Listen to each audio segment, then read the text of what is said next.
let's take a journey to see one of the world's greatest music bands.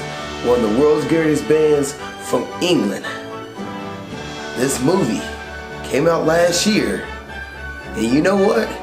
It wasn't a bad movie at all. It's actually pretty dang good. We're gonna review today Bohemian Rhapsody.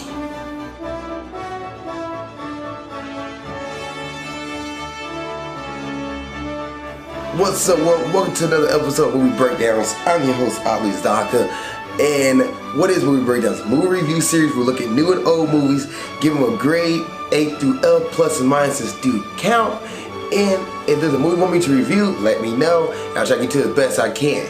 Now, we're going to talk about Bohemian Rhapsody, the movie that's based off Queen. More importantly, and I say more importantly because they're all important, but the movie that's really based on Freddie Mercury. It really follows his life and how he met Queen and went from where Queen, I guess from when it first started, they meeting each other, to the Live Aid concert, which is at the end of the movie. It goes all the way to that point, and then after that, it kind of just like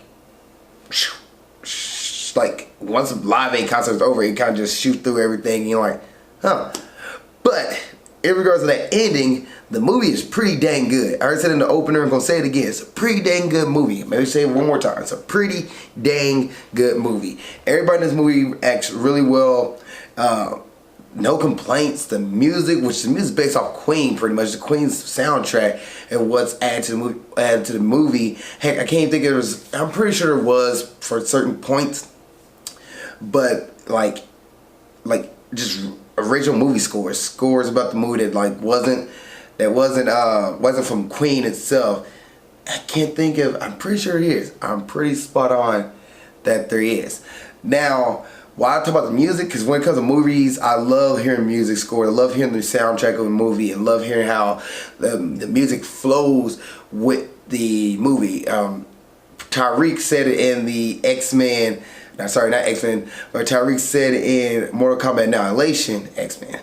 Mortal Kombat Annihilation. He said that the music or score of the movie like tells when something's gonna happen. It builds up, tension or emotions, like, oh shoot, something's about to go down, or this is a relaxing moment, like it's calm and soothing. So the music plays a part in this movie, and this movie hits on the music very well. A particular scene I remember is Under Pressure, where this is towards the middle of the movie, or a little bit towards the end of the movie, where Freddie Mercury realized that, oh, I've been used, this guy's taking advantage of me, and they're trying to get the group back together, and he's playing Under Pressure as he's trying to like get everything back together in there. I thought it was a pretty cool part of that movie. Plus, Under Pressure is like one of my favorite songs of all time. I freaking love that song. It's like whatever soundtrack I have, whatever phone, computer, laptop, Under Pressure is somewhere on there, and you probably hear me listen to it at least once a week.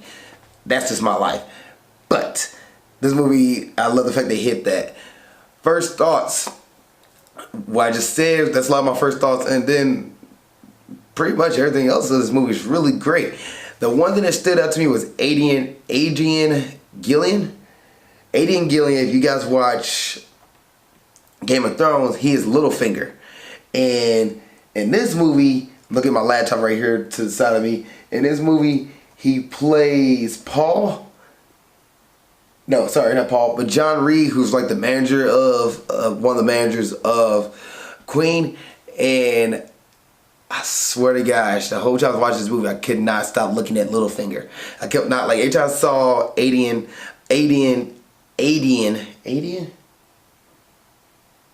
Yeah, Aiden. God dang it, why can I pronounce people's name? Aiden Gillian.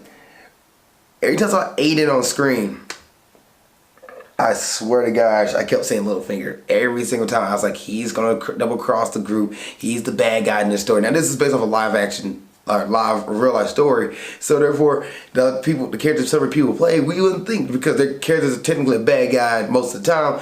He's not the bad guy in this movie. But I was like, oh, okay. And he gets kicked out halfway through the movie, and you're like, oh, Littlefinger's not the main bad guy in this movie. Interesting.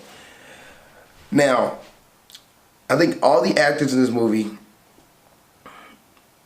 I'm gonna get into this before, because I can't think of any other first thoughts, because I already kind of opened up with, Aiden, Aiden, Aiden, or open up with Aiden. Let's open up with everybody else.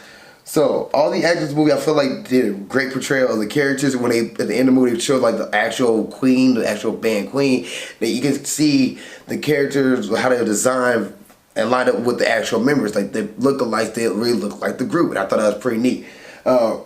Rami Malek, that's his name, right? He played Freddie Mercury. I thought he did a great job of Freddie Mercury. The only thing about his character, and it's probably not him, it's probably the way the writers read up Freddie. It made Freddie seem like he's a little autistic, a little on the spectrum because,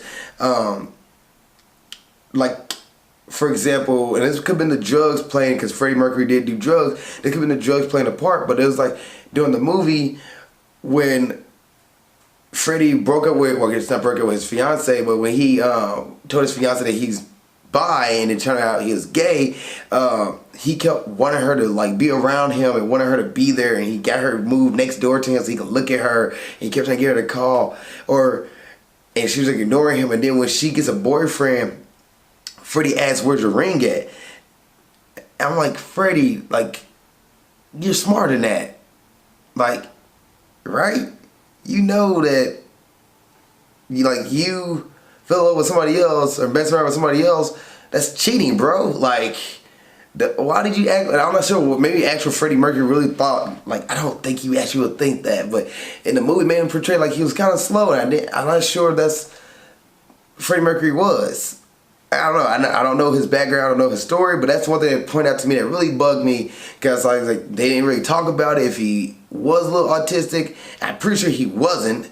Like, but I don't know. It just like the way his reaction or the way he handled things it kind of seemed like somebody who's on a spectrum, and I just was like, okay, like he had maybe a very, very creative side, but maybe he had really weird social skills, and that's probably something that in the movie I did see a lot. Like when they portrayed as Freddie Mercury was kind of odd or didn't really know how to come across to people and talk to people. He's kind of like had really weird social skills in the movie, the way they portrayed him. And I don't think that's anything on Remy. I think it's given the writers.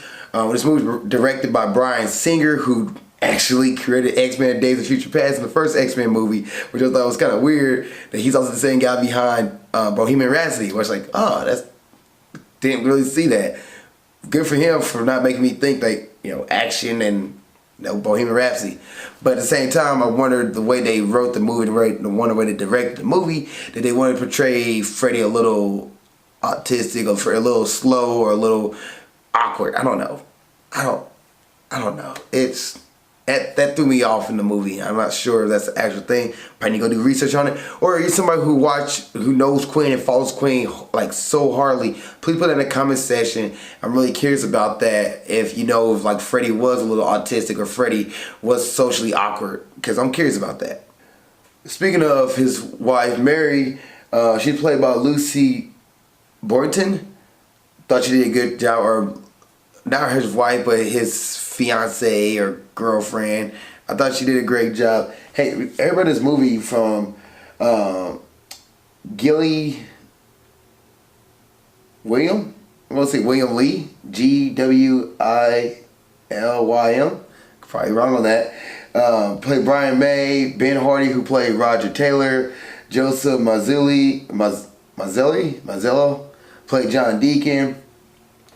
All these guys did great. And even Alan Leach, who played Paul, who was the guy that Freddie Mercury messed around with and stuff like that, he did a great job. I think everybody in this movie did it. The acting was phenomenal. The acting was great.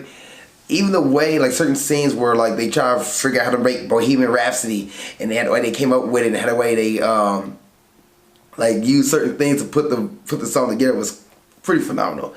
I thought everything was great. The acting was phenomenal. It pulled on your heartstring when it needed to. It made you feel like great when it needed to. It's a great movie. This movie's great. Last thoughts. There's one thing that bugged me about this movie. That's the ending. In the beginning. So the beginning, you see Queen getting ready for Live Aid. He's walking up the steps, and then before the Live Aid concert starts, it takes like a flashback, go back into his life. However, towards the end of the movie, it shows Freddie Mercury walking up the steps with the rest of Queen, showing that he's not alone, that Queen is a group, not just one person. And I was like, okay, they could have showed Queen at the beginning of the movie all together standing up first, and then they get together versus just Freddie walking up. And then another thing that took me out of the movie towards the end was the CGI. There was CGI in this movie at Live Aid, CGI the stadium. You're like, Ali, now you're being picky. Hey man, you can make a movie, you gotta do great things, you know. No stone left unturned. And it is the one thing that's like, we don't feel like redoing all these people. But however, I've seen great CGI in movies, and this right here, the CGI really stuck out to me. And I was like, oh man, it's almost great. And then the ending scene, they show like when they're singing at Live Aid, they kind of go through like all the people. For example, the bar that Freddie Mercury met Queen, which completely forgot about them the whole movie. They just pop up in the end, and you're like, who are these people? Why they're there? What? It's the bar they originally started in. But if you didn't pay attention to that, you just saw random people watching TV looking at Queen. And I thought, I was like, okay, they missed some marks there. But other than that, the movie is great. So, is this a Friday night movie, a movie you should see in theaters? Yes. If you can't see this movie in theaters and you're not going to watch this movie in theaters, or it's not playing in theaters near you, or it just comes out on DVD, I think it's really great to own. I think this movie is something you need to watch on a Friday night with friends and family. It's a great movie and great time. I'm going to grade Bohemian Rhapsody a solid A-. An A-. I thought the movie was phenomenal. I thought the movie was great. Just a few things there bugged me, but other than that, it's a great movie. If you've seen Bohemian Rhapsody, what do you guys think? Please let me know. Please put in the comment section below.